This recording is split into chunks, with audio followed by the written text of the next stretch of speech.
girl, say yeah!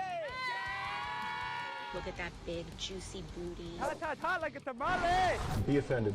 Do you love black people? Negro. You know the thing. Here, next. Don't be rude. You ain't black. Shawn Cav. You're going to have a flame coming out of your butthole. Heartfelt. A man and a woman. I guess in the meantime, while I'm waiting for some people to join that I know are supposed to be like contributing to the conversation today, I will go into whatever's trending and see what's going on. Let's see here, because I have not been paying too much attention to what's trending. Oh, here we go. Welcome in. Here we go. You are in, and you are. Let me see if I can invite to co-host. There you go. Hello. How are we doing? Doing all right. I feel like a complete dumbass, but what are you gonna do? Hey,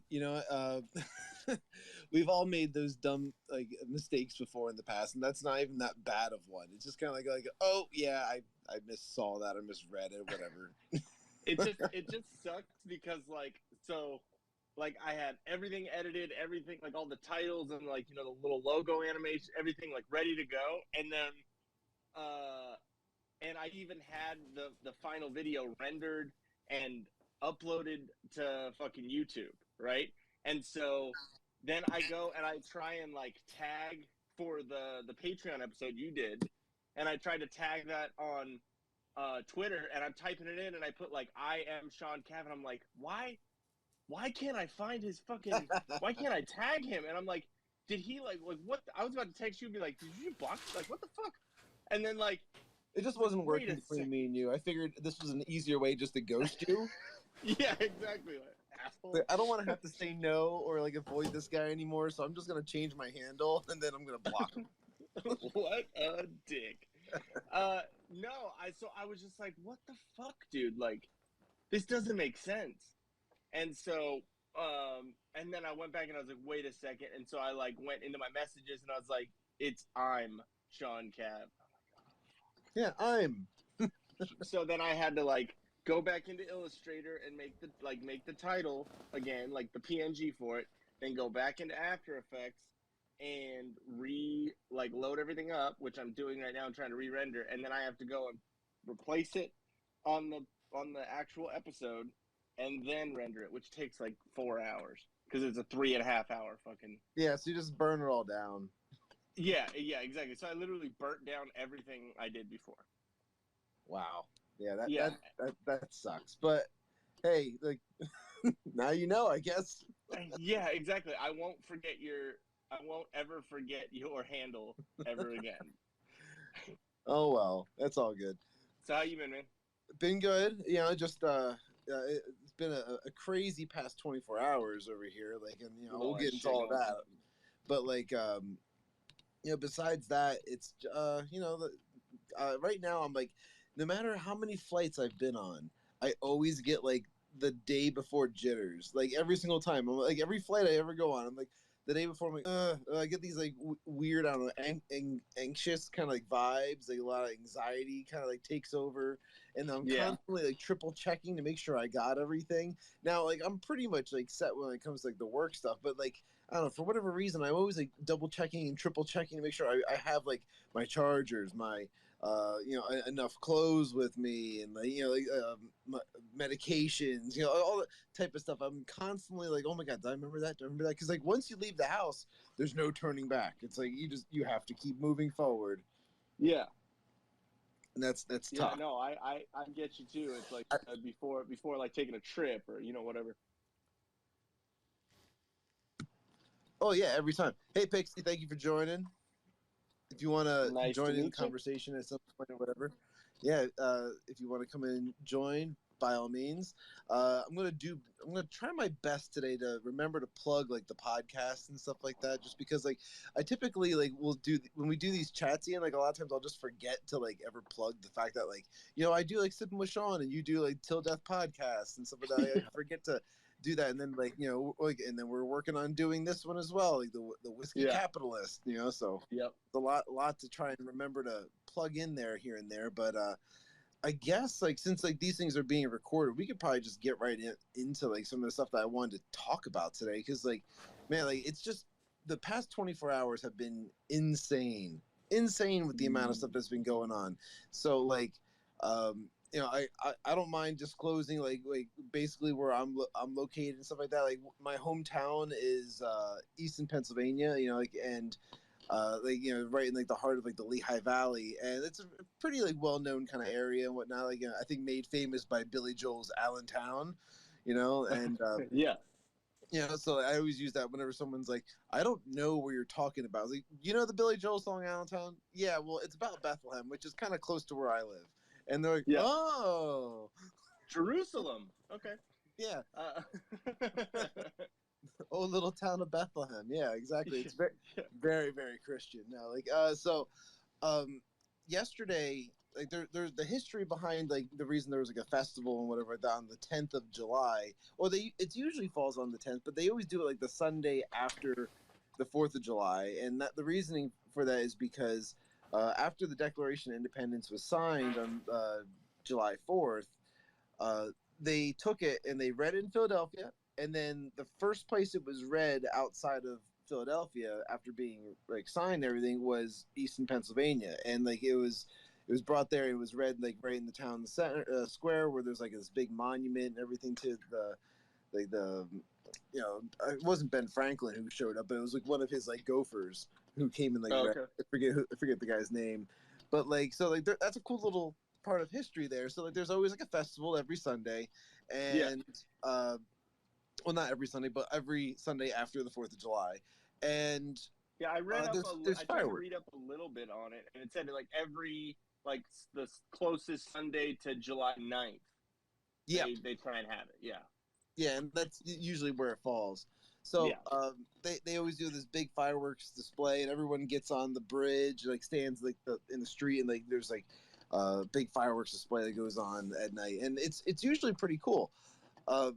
This past year, it was just like started off a little weird already. Like I didn't go downtown just because like with the kids and everything like that. I didn't want to like bring them to like where there's gonna be a lot of drunks or anything like that. I wanted to just kind of bring them to a park near my house, and there's a great little park where you can see the fireworks from a distance on top of a hill. So I was like, okay, we'll just go and we'll set up over there with blankets and stuff like that, and like we're over there watching the fireworks, and like it's just kind of like an odd vibe this time. It just felt weird, and I started getting phone calls like because like as soon as the fireworks stopped, like I started getting phone calls, and like people were like, where are you right now? And I'm like, well, I'm pretty close to my home. I'm fine. Like, what's up? And it's like, well, there's an active shooter downtown right now, and I'm like, are you serious? And like, yeah, like, and like it was going on during the fireworks, so then everybody's pretty much locked away in bars and restaurants, and like downtown's pretty much like on lockdown the whole time. And like now the first thing that's crossing my brain is like contacting anybody I know who might have kids who drive that could be downtown or something like that, and like I'm contacting all of them, and like just trying to like make sure everyone knows where everyone is, because it's just like it was such an insane time like where I'm getting phone calls, people are because they saw like pictures of me like where I'm heading down to the fireworks or something like that. And, but they didn't know where I was gonna go see the fireworks. They just saw, hey, Shawn's taking his family to go see the fireworks, and like that led to like a ton of phone calls and going back and forth, and everyone's concerned. I mean, like it really does show you who your friends are and like who's really thinking about like other people and whatnot when you get these phone calls of people just concerned about your well-being and whatnot, which to me is like I don't know, it's very heartfelt. I love that type of stuff. I try to always like reciprocate that, because if they're thinking about me, I should always try to like think about them or whatever too. I don't know, but like it was the videos were popping up on Twitter. Like I was like trying to find a search for like anything that was going on with like Easton, PA active shooter, or like Heritage Day shooting, whatever the hell they were calling it. There were so many different like perspectives on what people thought was going on down there, and it was all speculations that was driving me a little insane. The fact that people were just jumping to like assumptions, you know, and like that's kind of part of what I also wanted to talk about today was like stereotypes and things like that, and like that go along with like gun violence, because it's all tied together. Yeah, exactly. I mean, we were talking before about, you know, stereotypes, like very briefly. I forgot if it was on your show or if it was on the Till Death one, on the interview. But we were talking about, it's like, you know, or maybe it was even on one of the Twitter Spaces. But we're just, like, stereotypes, they're there for a reason, but they can also be used. They can also be used to the detriment of the story or the, you know, or the opinion, you know. Like, you know, obviously stereotypes are, you know, generalities, but at the same time, you know, it's, I don't know, the people can take and run with them. You know what I mean? Well, yeah, there is some truth that goes along with stereotypes. That's kind of like what you're getting at, but like, there's a certain level of truth, and then there's just like just saying stupid shit, you know. So and the reason I bring that up is because like, so like I make like a post on like my Facebook page where like I'm just like, oh my god, another freaking like shooting or whatever, another fucking shooting going on downtown. And like, it just was really pissing me off, like just like how there's so many like evil people in the world that just like, you know, doing this type of stuff, because like none of this was like, or at least like, you know, you shouldn't just assume that this is a political type thing, which so many people did, and it drove me in fucking. I was so pissed about that like they had to make it fucking political, and it's like, no, these are people like, you know, that are getting shot, and like now if later on like there was like a manifesto from like the shooter, well then, you know what, maybe there was some politicalness being driven behind it, but let's not validate that type of behavior, because now you're giving validity to like the shooter's opinion, like when you do that, like for the Highland Park shooting guy, like that guy, like, you know, he had his or even him or the Buffalo shooter actually had a real written out manifesto, and you know, like when they give that credit, when they give them credit for this type of shit, they're validating these perspectives, and like I that's so fucked up. Yeah, it's absolutely ridiculous, man. It's or the Waukesha, you know, or the SUV. But yeah, no, I mean, it just becomes this issue where it's like, dude, like, I mean, I'm so torn on a lot of that stuff. The reason why is because, like, they say, oh, you don't want to put out the name, or you don't want to, you know, give, because that's what they want. They want the glory of this, you know, this thing or what, you know what I mean? And like, I mean, I get that, but at the same time, it is good for, you know, people to understand like who, you know, what they're doing, you know? All right, so here's a prime example of what I'm talking about when it comes to this stuff. So, one guy who's very conservative commented on my thing about like Build Back Better, and like, you know, this is like Biden's America type deal, and, you know, just basically like saying that this was like a liberal, like that's essentially what he was kind of going for, is saying that like this, because Democrats are running the cities, blah blah blah, that type of thing. Yeah. And I disagree. I don't agree with that. I know, like, you know, we both have the same perspective, which is, you know, what's going to happen? Their conversation's going to go to gun control, and they're going to blame the gun instead of the fucking lunatic that was holding the gun or wielding it. You know, so like that, I don't agree with that, and that's where, like, you know, like my conservativeness really like pokes out, and like I'm gonna like stand up for like what I'm like the 2A rights and whatnot. Like that's not. The goal isn't to take the guns away from people. It's to like prevent the lunatics from being able to get the guns. Yeah. And no, you know, like my opinion on that is I do think I can see both sides. Like I can see where the person that you were talking to is correct, because if they're, I mean, I don't see them as being, you know, highly intelligent, but at the same time, if they are trying to play a sort of chess game with that, and that kind of thing. Well, then they're going to do it so that conversation starts. You know what I mean? So because like, yeah, kind of yeah, like but a like horrible, you know, means to an end. their perspective is solely just on the fact that like this is a liberal out there to try and like pretty much like enforce or get gun control to happen. Like that's just so stupid. Like to me, like I don't agree with any of that perspective on the whole thing. Now, I keep on sticking to my guns and saying like this is evil. Like this is just people being fucking evil and like deranged and like just like the mental illness and like all this type of shit. To think that like they would go and like open fire on innocent people who were out there with their families, like young kids, the whole bit. Like we're like these are all ages, out seeing fireworks, and like they're gonna start firing off rounds and whatnot.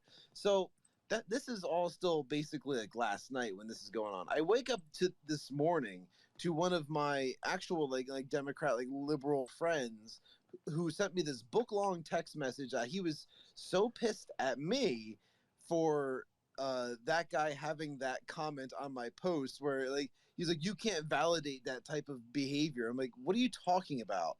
And he was going on about like, oh well, I'm really sick of this Trump toiting nonsense, and it's like the left and the right and this and that. Like the left wants to blame the right for everything, and the right wants to blame the left for everything. Like like this is just absolutely insane. So I'm like, okay, yeah, if you're coming from like a centrist perspective and you're trying to say that like the fringes are the problem, yeah, absolutely, I will back you up 100% if you say the fringes are the problem. But he immediately went to saying, who shot everybody up is going to be a white male conservative, and I was like, no, you're wrong. Don't even talk about this shit right now because you don't know what the fuck you're saying. Like, yeah, you're a liberal, and you immediately jump to saying he was a conservative, and he's like, it's the stats, dude. It's the fucking stats. That like, it's more likely that the guy is going to be a white male conservative than anything else. It's like, okay, so wait, you're saying that you don't like how the far extremes are saying that this is a like that it's liberals or it's conservatives, whatever, but you're literally in the next breath saying the same fucking thing. Exactly. It's like, dude, go fuck yourself. Yeah, you know what I mean? The hypocrisy was fucking so thick in that little like text or like conversation he was having with me, and like, so then I just point out to him, I list 3 things to him. I said like, all right, Uvalde, it was mentally ill, Hispanic, liberal. Okay, let's go to Buffalo. Buffalo, mentally ill, white, liberal. Then we go to Highland Park, Illinois. That was mentally ill, white, conservative. Okay, so what do they all have in common? They're fucking mentally ill. None of it matters about their race or what political party they are. If they're mentally ill, why would you validate any of their political beliefs? Yep. Hey, John, thank you for joining, Mayor McCheese. What's going on, buddy? Listen, I want you to hit the request button, and I want you to come up here, and I want you to share what was going on with you last night, too, because, you were texting me late last night about your experience of what was going on the rooftop, and, it was just, to me, it was just insane what you were experiencing, and, like, I know not much happened, but, like, it was a great lesson in readiness that I think would be beneficial for everybody. Yeah, come on up here, buddy. Meow meow. Hello? You have to unmute yourself. Hello? Hello? What's going on, bud? You can just talk now, John. Oh, is it just always on? It's just always on until you turn it off, yeah. Well. This is how I talk endlessly like this. So what's going on? So, John, John, I know you're probably a little weird about talking on this. So let me just coach you through this a little bit. We're going to take a deep breath. We're going to breathe in and breathe out. Well, then why'd you fucking call me? And then we're going to start talking about what you were doing last night. So you were downtown. It was you and your girlfriend. You went to it was a rooftop bar, or was it just a rooftop party? Like, just a gathering of people? Like, paint us a picture. No, we're just on like the random rooftop, like next to the rivals alleyway. Oh, so like, was you're invited to like a party type thing, or you just climbed? No, we just climbed somebody's fire escape. Oh, okay. Well, good for you. Sounds like fun, actually. And so like, it was you and a bunch of other people that were up there, and when the fireworks were going off, like you could distinctly hear the difference between like the shots and then the fireworks, correct? Well, we didn't know at first. It was just like people running away, and we're like, "What the hell is going on down there?" Because like we could see everybody in the alleyway. And then like you just heard people shouting like, "There's an active shooter" or something. We're like, "Well, we didn't really hear anything." And it wasn't until about like 5 minutes later that we actually like heard shots, but it sounded like multiple people like firing back and forth at each other, which it turned out it was, but that's not like what they show you or tell you, like if you look it up on like the Easton page or anything, you know.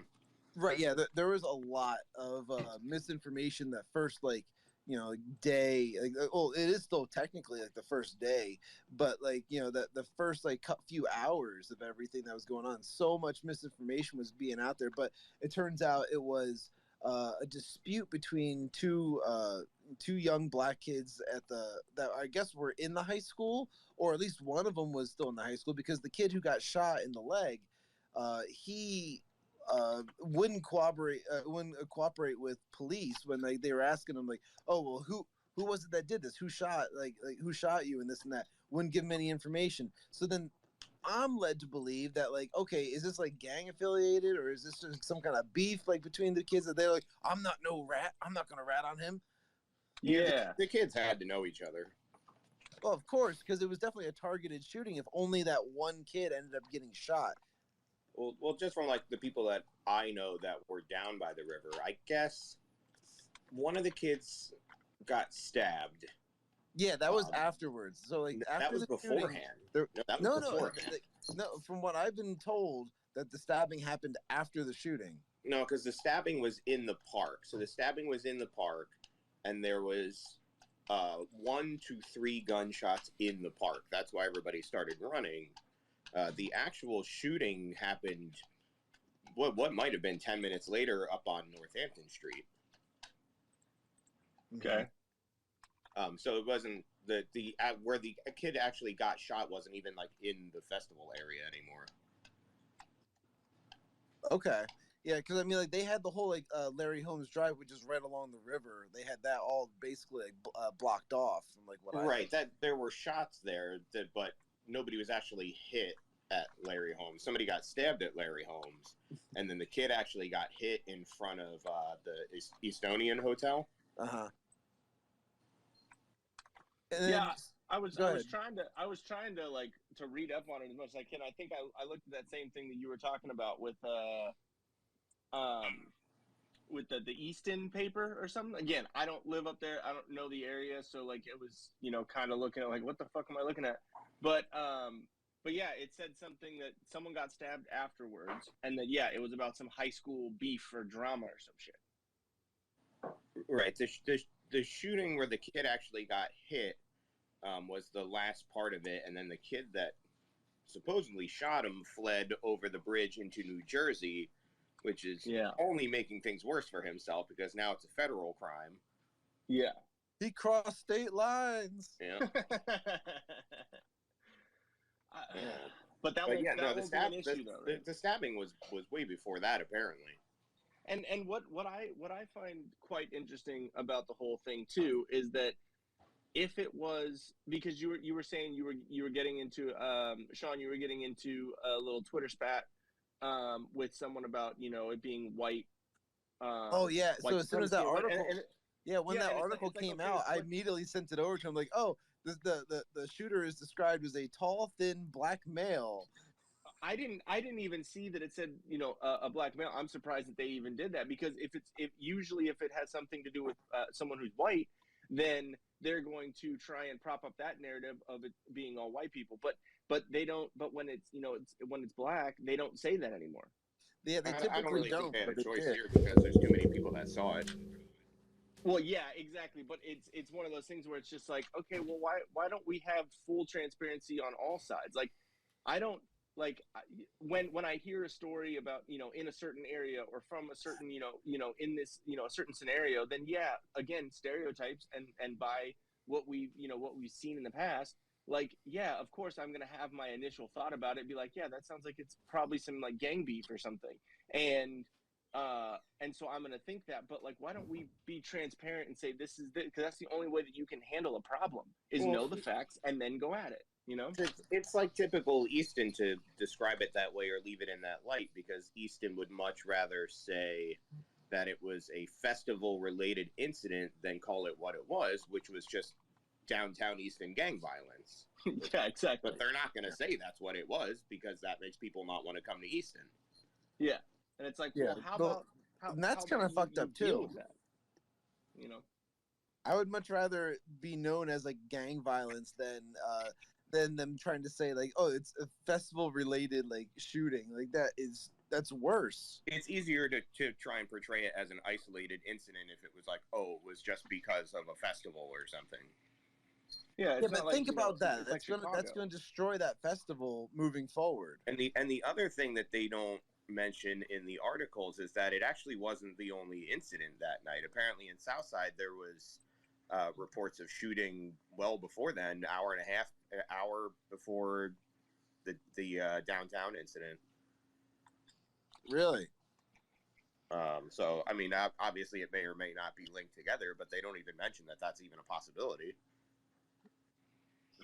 It just sucks, man, because it's like, are there things that maybe massive people like might not take the right way, or might, you know, yes, I get that, but at the same time, the more information that people have to go off of, instead of, you know, letting everyone's imaginations and, you know, and conspiracy theories go wild, then the better we are, then the more knowledgeable we are as a country and as a society to then make a decision. But if you leave out information, or you cover shit up, or you like blatantly try and paint a narrative, then yeah, all that's going to do is going to inspire more conspiracies and inspire more misinformation and all that.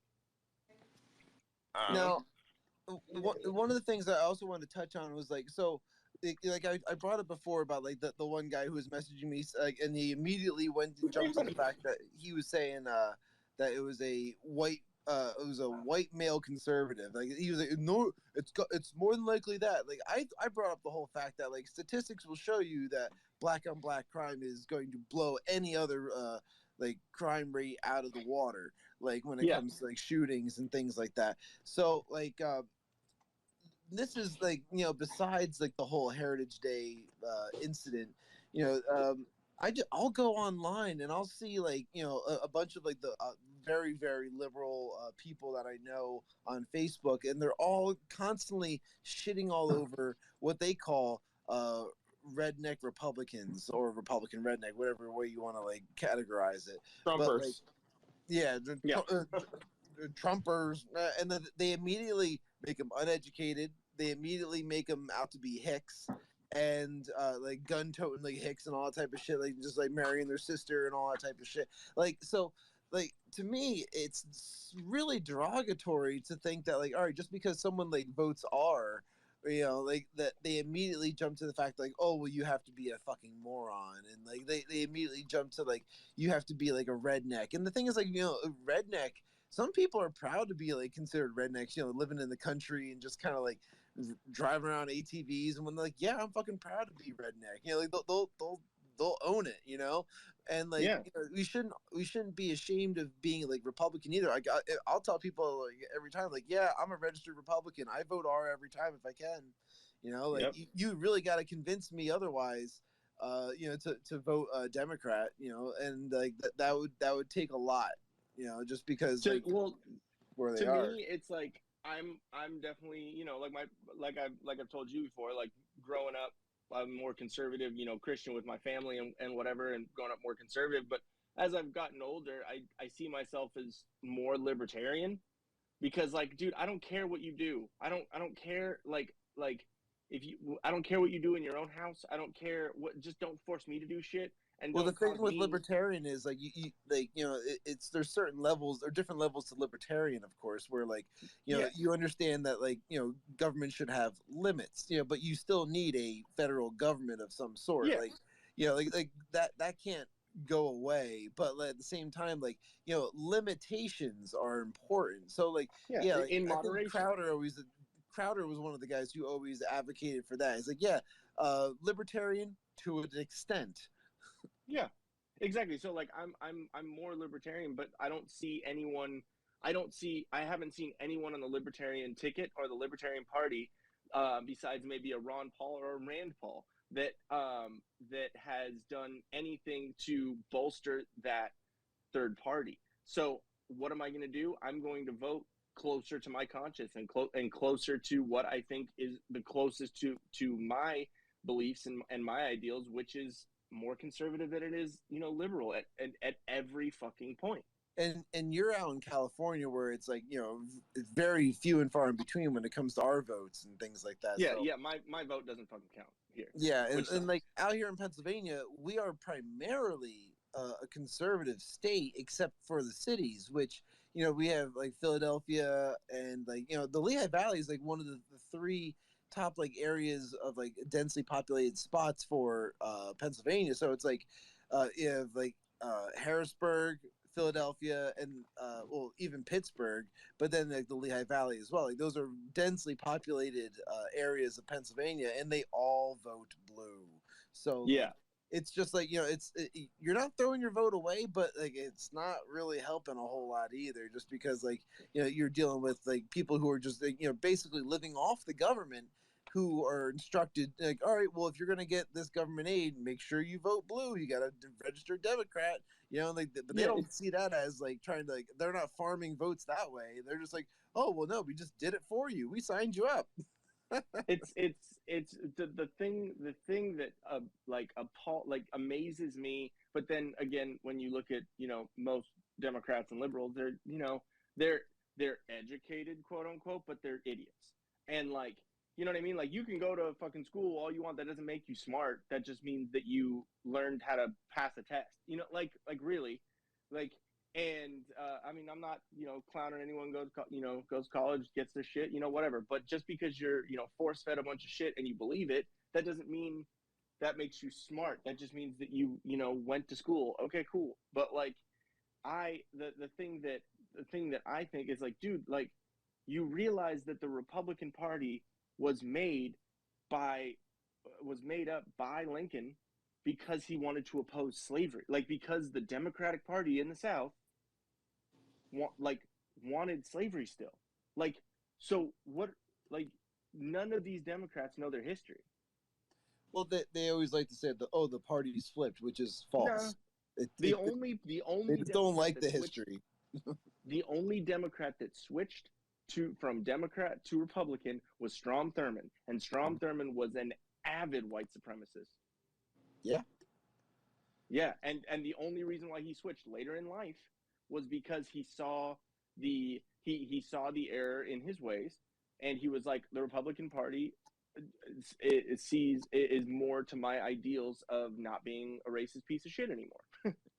Now, I want to go back to John's story. No, it's all good. I'm glad, I appreciate you sharing. Like, I don't have to talk the whole time.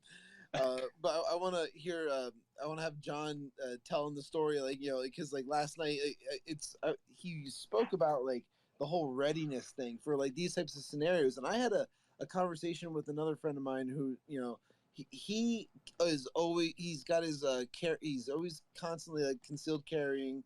And he keeps it with him like it's his visa. Like it's like he doesn't leave home without it. He's constantly got it on him, and it's just out of habit. And it's not to like wave like a big stick around or nothing like that. It's because you don't know what's going to happen when you leave the house that day. And I think John had an interesting story last night. So go ahead, John. I don't know. Well, a lot of it really just boils down to everybody thinks that it's never going to happen to you, or what happens to other people can't affect you. Yeah.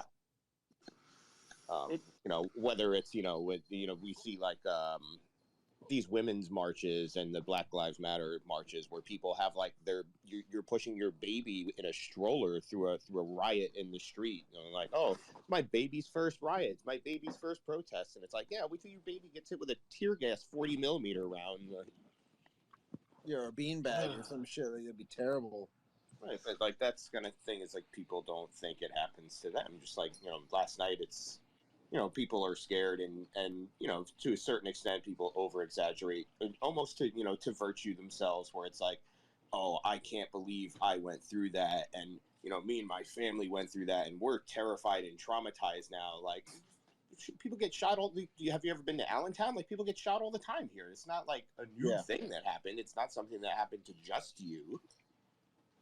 But I don't know, man. It's just crazy to me because it's like, yes, will people that concealed carry have to assert their Second Amendment right and, you know, protect their, you know, their own personal property and their family and you know, and others out there if someone comes up, because the whole, you know, if you outlaw guns, only outlaws will have them. You know what I mean? Like, so if there are people that show the example to these criminals and the people that have illegal guns and have ghost guns and have all this fucking shit, that, you know, if you have that, and then there's those couple of situations where someone gets shot because you know, and there are here and there, but if you have those situations, then the people that the criminals, they see, oh shit, I'm gonna get shot, you know, like fuck around and find out, basically.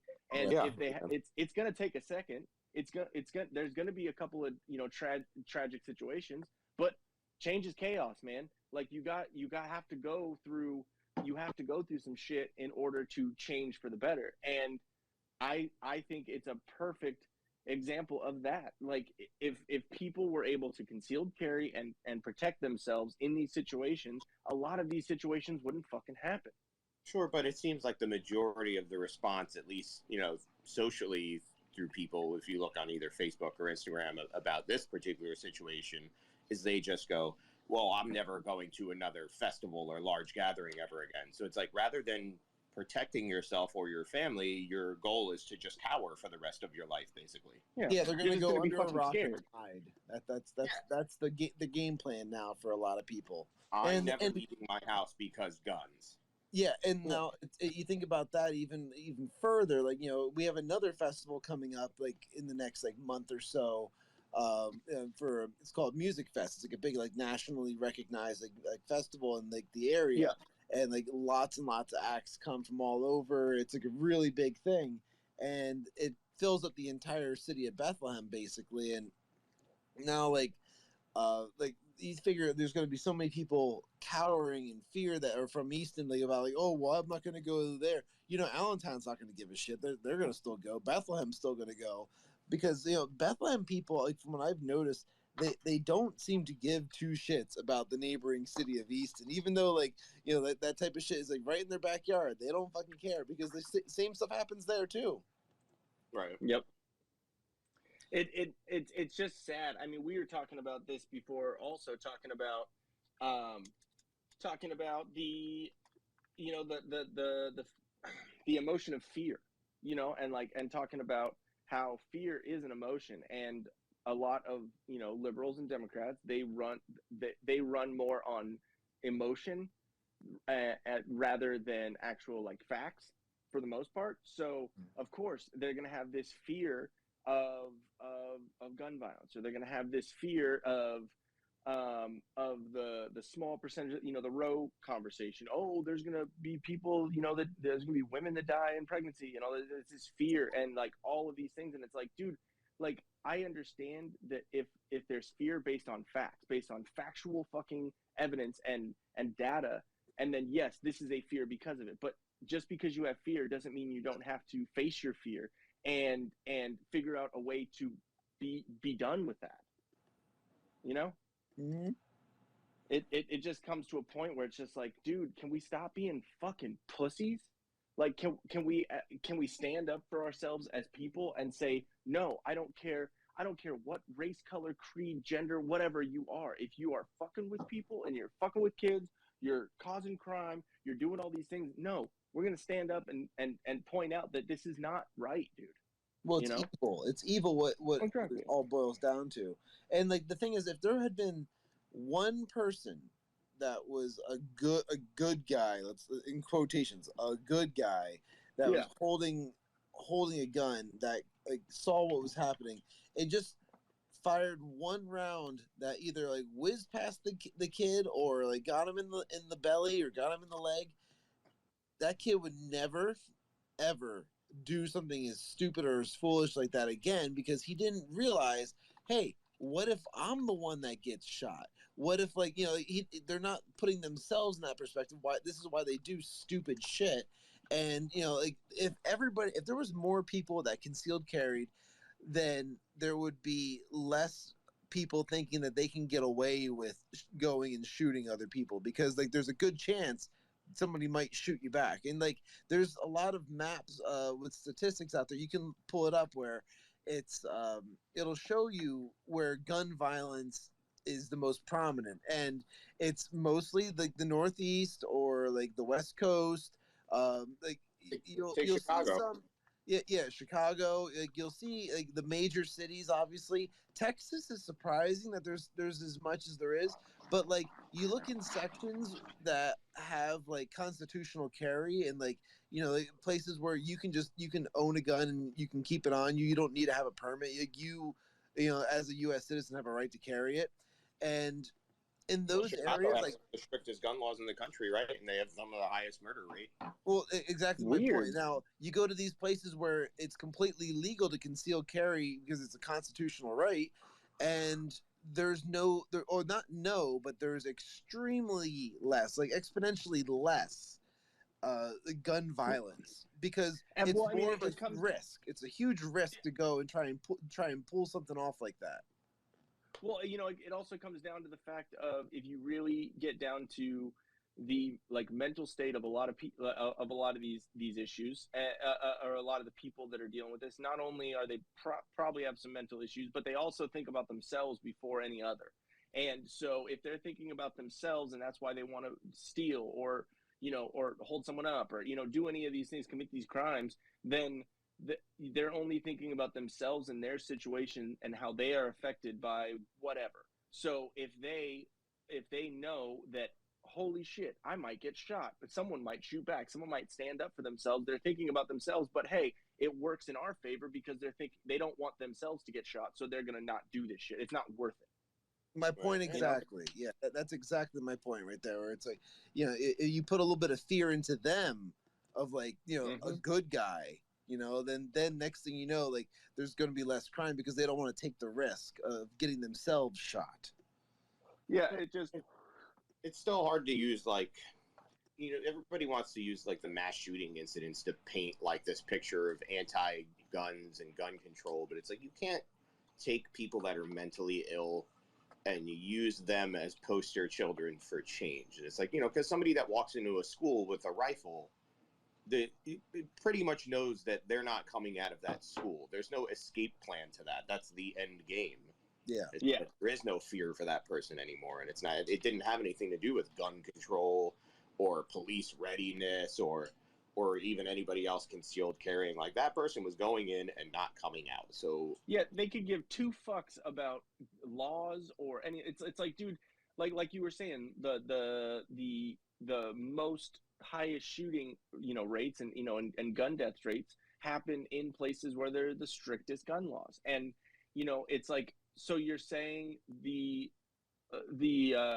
solution to our gun death issue is by putting more laws that those same criminals aren't going to fucking pay attention to, because they already don't pay attention to the ones that are going on right now. So did you guys see the thing in New York City this week that like New York wants to be able to access your social media accounts in order for you to like register to carry a weapon? I saw something about that, and that's, you know, that's some Big Brother fucking, you know, social credit score shit. It's totally a Big Brother move, because they're trying to instill red flag laws before red flag laws are a thing. by doing that, because that's essentially what red flag laws are. It's somebody says, "Oh, I saw a post of this person, being pissed off and wanting to hurt somebody," and then I reported it, and then they report back to so and so, and then the police go and they take the guns away, and it's like so they're using that as a preemptive tactic by saying it's not red flag laws, it's preventative action. We're preventing people that are mentally ill from getting it. Like, I don't know. Like, is that the right move? Is it not the right move? My thing is, what are the guidelines to that? Like, what is considered conduct that's worthy of denying somebody their right to carry? Is it like, where do they draw the line? If I go on there and say, "Oh, fuck Biden, I hope he dies," then all of a sudden I can't carry a weapon? Well, what it makes me think about is if everyone thought that the Me Too allegations that were wholly frivolous and didn't amount to actual malice by these people, you know what I mean? It was just oh yeah, he raped me, but did he really? Why didn't you report it 7 years ago when it happened? All these if everyone thought that was bad, this is gonna be fucking ridiculous. Right. I mean, and then what? Then there's going to be lawsuits against the state because they'll be like, well, they said that he plays Call of Duty and you still let him buy a weapon and he killed my son. Yeah, it's crazy. It reminds me when Obama was in office. My dad is pretty conservative and doesn't hold his tongue. And the amount of times he has gotten suspended on Facebook, or as he calls it, fascist book, which is funny the first 5 times, but he said something on Facebook about Obama, and it wasn't I'm going to go kill him. You know what I mean? It wasn't anything definitive statement, which I understand that there are, there are limitations to some speech, and that's active threats of violence and what are illegal. Right. What's considered a terroristic threat, basically. Exactly. So I'm not this, oh, you could say whatever you fucking want. For 98, 99% of the fucking time, you can say whatever you want, but there's certain things you can't say. And he didn't cross that line or say anything like that. He just showed his dislike and disrespect for, Obama at the time, which valid. And he had Secret Service show up to his fucking business. Wow. And ask him about it and talk to him and harass him. And it's really? So you're saying that the party of Trump and Republicans and all this stuff are authoritarian, but that isn't? Well, the thing is that what I've noticed at least is typically a lot of the left leaning political people, they want to have more rules. They want to have more instruction. They want to have somebody else babysitting them, telling them how to think and feel and do this and do that. And what that boils into is all right, well, you lose rights because just as you're a kid, you don't really have a lot of freedoms to do stuff. All right, you're going to go to bed at this time. You're going to eat what we give you. You're going to go and play outside when we say it's okay for you to go and play outside. But then as they get older, they can make those judgment calls and be like, hey, I'm going to go outside and play. All right, go ahead, whatever. Or and then as they get older, they get more privileges, being able to drive, and then they move out, they get more freedoms and this and that. So it's they basically want to regress back to being a child. It seems where they want to take the stress off of themselves and having to make the right choices for everything for themselves and just have it be done for them sometimes. So I don't know. It's not pertaining so much to the gun stuff that we've been talking about, but just in general, that's a whole persona. The same person lately that is saying, I want to be told what to do, but only when I want to be told what to do. Yeah. It's govern me harder, daddy. What is it? It's like Ryan, right? Ryan in The Office, where he's like, I need to be told what to do, but only when I want to. Yeah, exactly. How about you go fuck yourself, buddy? I don't know. It's whatever works out best ridiculous. For them. It's so ridiculous, and I think it goes back to as far as when the welfare state was enacted, because it all these people you know, and, you know, that doesn't mean a certain race or, you know, whatever, or, you know, whatever. It's just all these people are so dependent on the government for their life. And it's like, it's just ridiculous. Like my mom, when I was born, like my mom and my dad weren't married, and, you know, and for the first year or so, she was on welfare and, you know, WIC and, you know, all the, you know, all that, you know, all that stuff for about a year and a half. And then she used it as like, in Texas, what it's called is temporary assistance for needy families. So TAMF. Right. And so that's exactly what it is. It should be temporary assistance, to where you use it, then you better your situation and you get out of it. Like, not use this is how you make your money. Right. Well, that's always been like the issue, like of getting people off of the government assistance, like when possible, you know, and they make it harder when they do these things like inflation, everything, where, like, you know, now it became so much more expensive to live and work now, especially right now, than it was maybe like even like, you know, just last year. Like if you even just look back a year ago from now, like it's become so much more expensive to buy groceries, to get gas, to go, and, like, you know, and the rent's gone up. And there's so many aspects to it. It was like, you know, like people can't dig themselves out if you don't give them a chance, you know, like, so it's there's a lot of that where, like, you know, maybe some people were trying and now they're just completely discouraged because, like, what's the point? You know, the government's just going to give me money, and then that's where you end up with these projects, and, like, that's where crime ends up happening because, you know, idle hands is the devil's playground. You know, they're just going to start like getting into some shit, you know, and that's, you know, that's the problem. But yeah, no, we kind of ventured off of the whole like gun thing, but that's fine.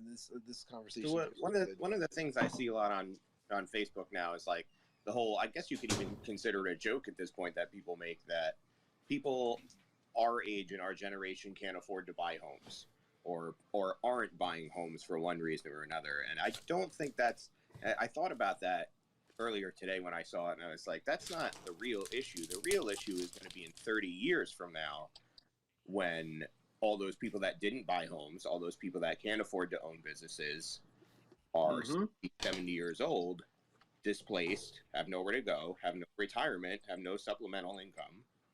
And then what? You just got a bunch of 70-year-old people floating around with nowhere to go. It's how is that going to work? It's good. They're all going to end up in the care facilities, and that's going to be about, like, what are those things typically, like at the cheap end, like $4,000 a month.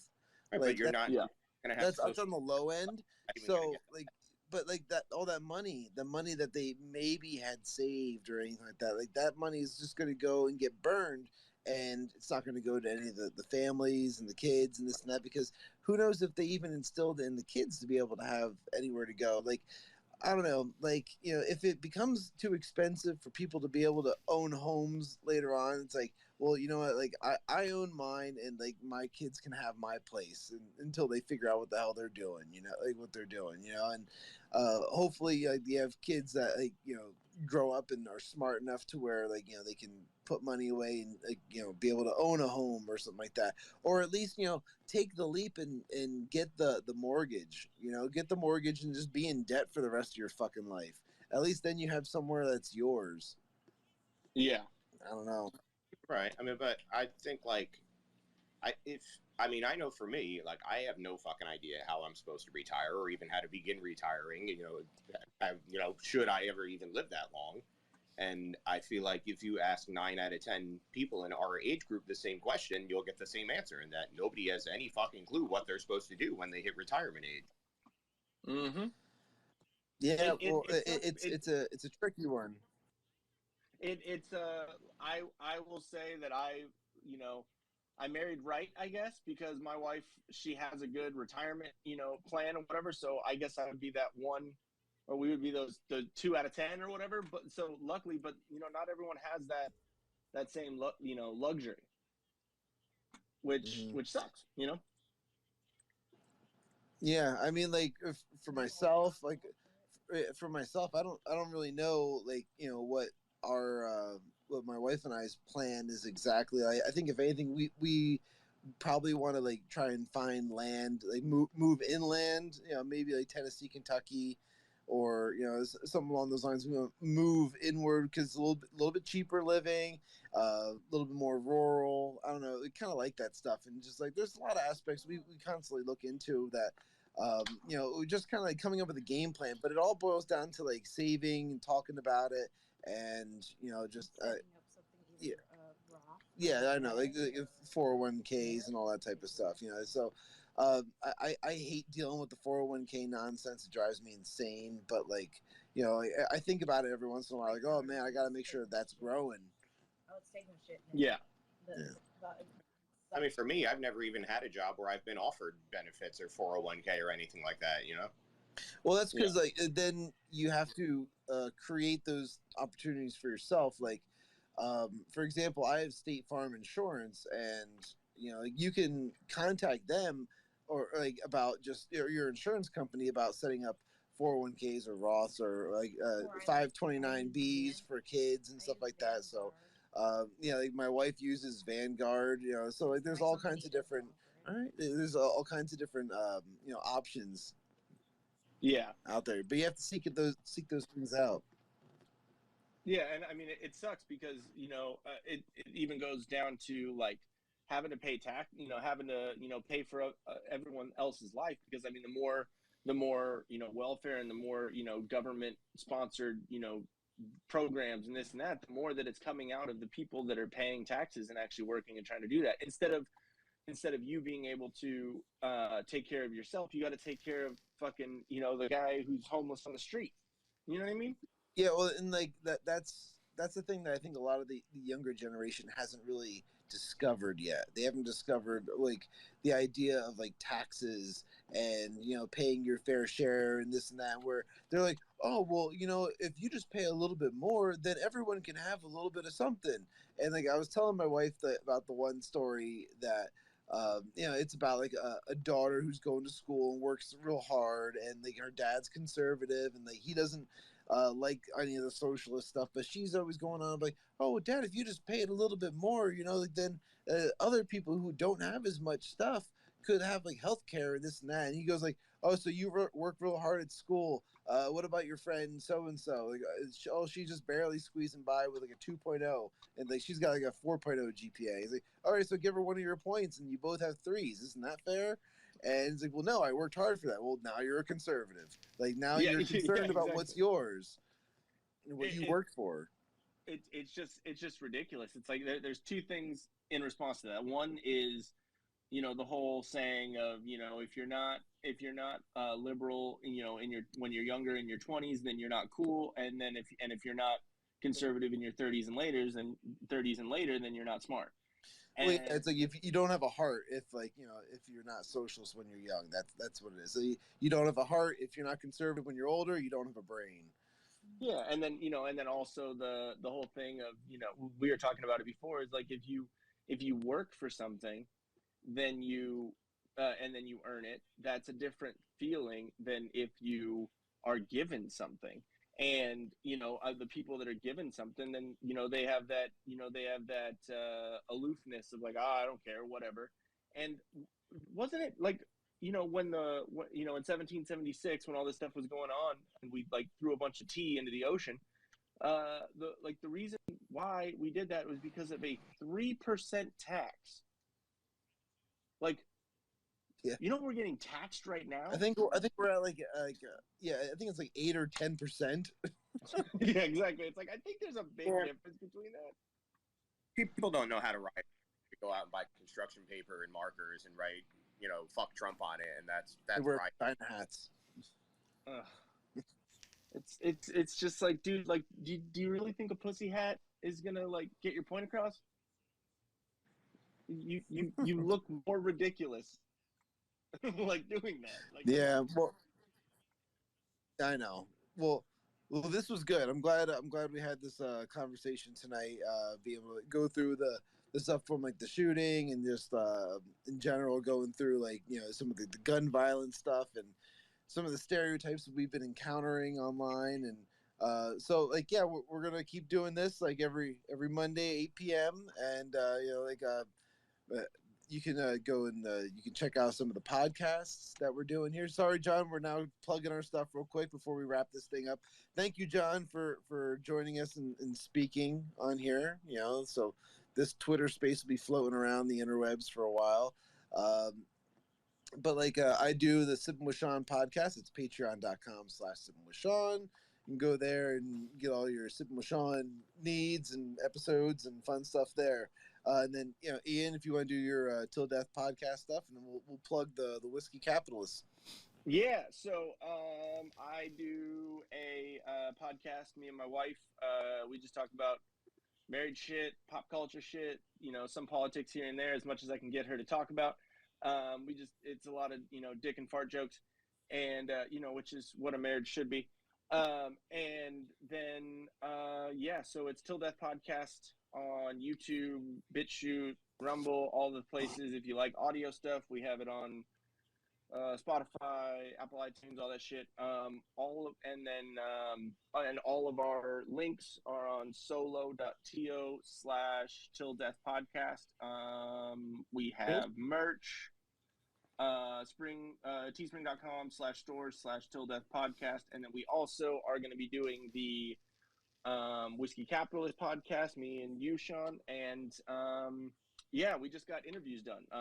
The interview with me and you, it might be our longest podcast episode period, but definitely our longest interview. It was gonna come out right after this, Twitter space is done, but I'm a dumbass and I didn't do things right, so it's rendering right now. But check that out. It should be up either tonight or tomorrow morning. And then your episode is up on mine as well for like Sippin with Shawn. You can check us out there where we had some fun on there. We were talking some politics, but we did a lot more pop culture on that one, which was cool. We had a good time. Yeah, went everything from like Star Wars and Marvel to AOC and that horse-faced googly-eyed weirdo. And then it was pretty fun. I listened back to the first 5 minutes, and then we started doing this. So it's pretty good. It's pretty good. Yep. Yeah. So yep. Definitely. So, all right. Well, thanks for joining us, John. And remember to take care, keep on sipping, and we will do this again next week. Was there anything you wanted to plug, sir? John? I sit on my couch and I drink beers and play iRacing, and that's about it. Awesome. Yeah, and he makes a mean steak. Well, there you go. He's got great meats. He knows the meats. Oh yeah. I like when John puts his meats in my mouth. It's delicious. Oh God, you had to make it gay. Like you couldn't go a whole Twitter Spaces without making. I almost went a whole Twitter Spaces without a gay joke. Wow. Just at the very end. Goodbye, everybody. Yeah, exactly. Well, I'm sorry for your wife. I like it meat too. Oh God. Is this a cuck situation? What are we doing here? What? No. That's what we're saying. Yeah. John's a great dude. Oh yeah, no, for sure. I'm glad that no one got offended and no one's gonna try and cancel each other for this. That's great. Nope, we'll dox you after this. Take care, everybody. Yeah, awesome. All right, later, dude. All right, take care, guys.